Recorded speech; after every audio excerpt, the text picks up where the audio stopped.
nag-ano pa, nagre-racing talaga, pero may bisikleta rin ako. Alam ko pinakamahirap na pagbisikleta niyan ay yung sa ano, yung sa climb. Paano ka nag-ensayo para sa climb? Yung nag-ensayo naman po ako more than sa ano road po talaga Kasi yung mga dinadaanan ko po papuntang Antipolo, diretso ng Laguna po puro ahon po talaga sa papuntang climb sabay papauwi na po sa amin. Banda sa amin yata yun. sa Camias. So ano nga yan, paano ma-develop niyo yung gano'n ka mahusay, mas malaki ba tolerance mo sa sakit? Yun ba ini-endure mo lang yung sakit ng kaya mas ma-successful sa climb, gano'n ba 'yun? Yung ano ko po sa climb, yun na po yung ine-enjoy ko Kasi pag yung halimbawa po dumating yung mass finish, wala naman po akong sprint. Inaantay ko na lang po yung pagkakataon na pagdating ng climb saka po ako umaatake. Sige. Babalik ako kay Josel. Pag-usapan natin yung sa LBC Ronda na kasi malapit na next Sunday na ito actually. Di ba? Ano specifically ang ruta ninyo? Saan kayo magsisimula? Gaano kalaki yung distansya? At ilang laps ang pag-uusapan natin? Yung sa LBC Ronda na, magsisimula to sa Luneta, sa tapat mismo ni Rizal, sa 0 kilometer. Doon sa may mga kalabaw. So,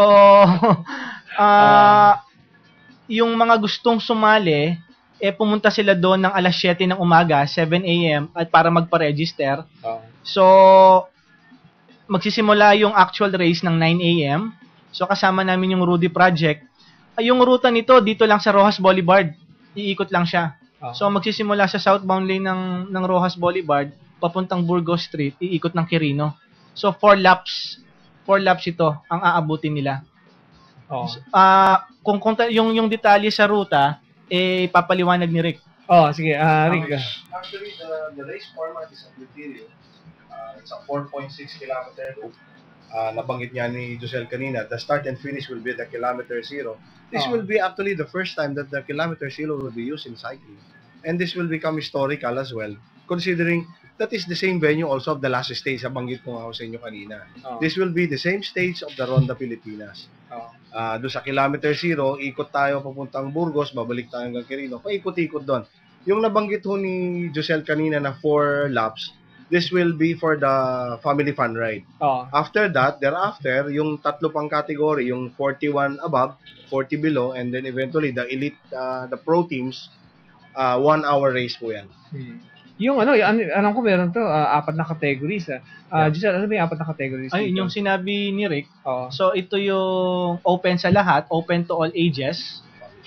Yung sa family fun ride. Pagkatapos dito yung mga sa sportive class na 40 and above. Tapos yung sportive class for 40 and below. Tapos yung pinakahuli nito, yung actual 16 teams na o yung elite na tinatawag.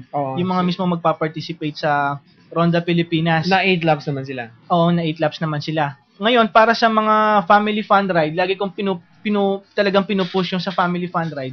Ang kailangan lang nila magbigay ng 100 pesos registration fee on the spot, on-site registration kami. At yung 100 pesos nila ay mapupunta suporta sa PNP Bike Patrol. Meron kayong beneficiary, kumbaga. Bisikleta rin, di ba? So, bisikleta para sa bisikleta. So, para sa mga PNP to, at iniimbitahan din namin yung mga executive riders dyan na maaari din silang tumulong kung talagang para suportahan yung Philippine cycling, sumali sila sa Ronda na, LBC Ronda na sa linggo. At 300 pesos naman yung entry fee nila doon. At napakabilis ng oras. Naubos na yung oras natin dito sa MBC Sports Center. Siguro, Giselle, bigyan ka na panghuling siguro imbitahin mo sila sa darating dito sa linggo, LBC Ronda Pilipinas Ronda na. Mabilis lang to. Lahat ng may bisikleta, kahit anong edad, pumunta lamang po kayo sa Luneta sa linggo, July 24, alas 7 ng umaga, mag-register at sumali po sa LBC Ronda na. Para po sa inyo to, ang Ronda Pilipinas po ay open po sa lahat. Kaya kita-kita po tayo sa linggo at LBC Ronda na. Si Iris naman siguro, imbitahin mo, balitaan mo rin yung tatay mo sa inimbitahan ko po lahat ng mga siklista na pro cyclist and executive na suportahan po natin ng Ronda Pilipinas. Ronda na. Okay. Si Rick? Yeah, Ruel, maraming salamat sa opportunity for bringing us here. Muli po, everyone is invited. Whether you are a bicicletero or not, come please join us and watch the Ronda na this Sunday. Rojas Boulevard at Kilometer 0. Sa harap po yan mismo nung monumento ni Rizal.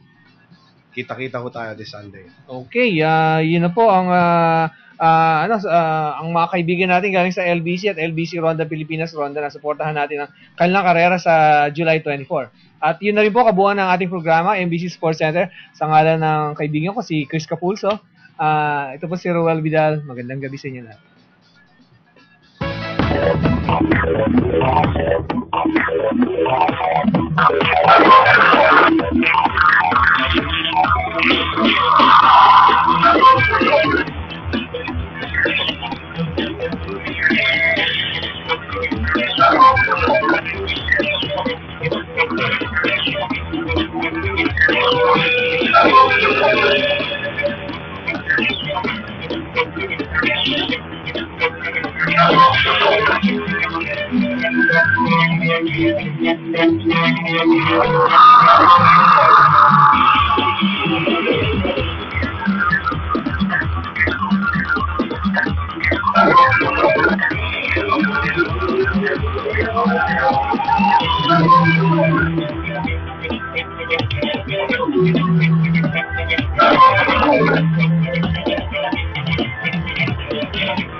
Ikaw ba ay isang expectant mom?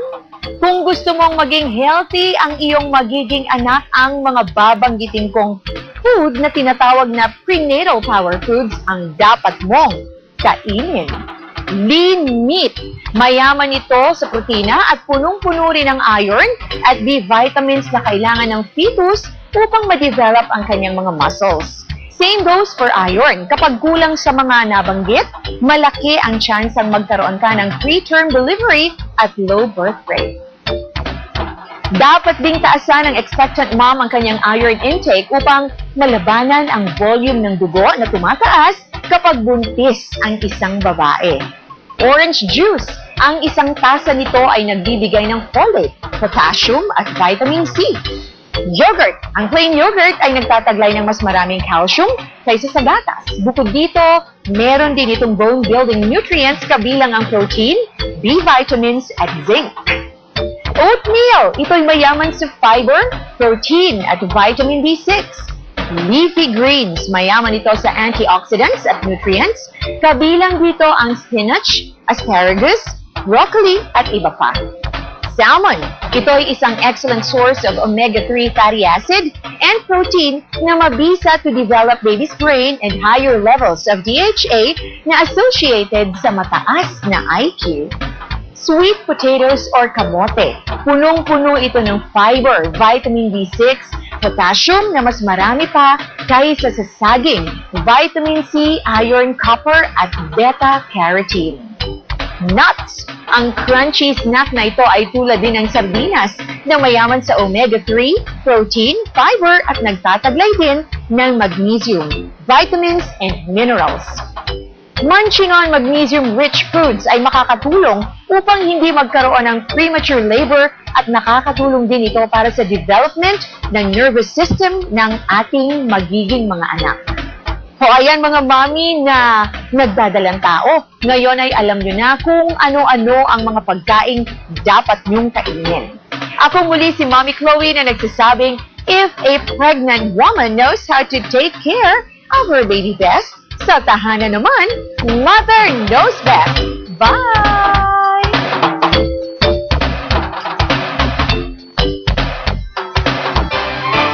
bawat issue, bawat balita.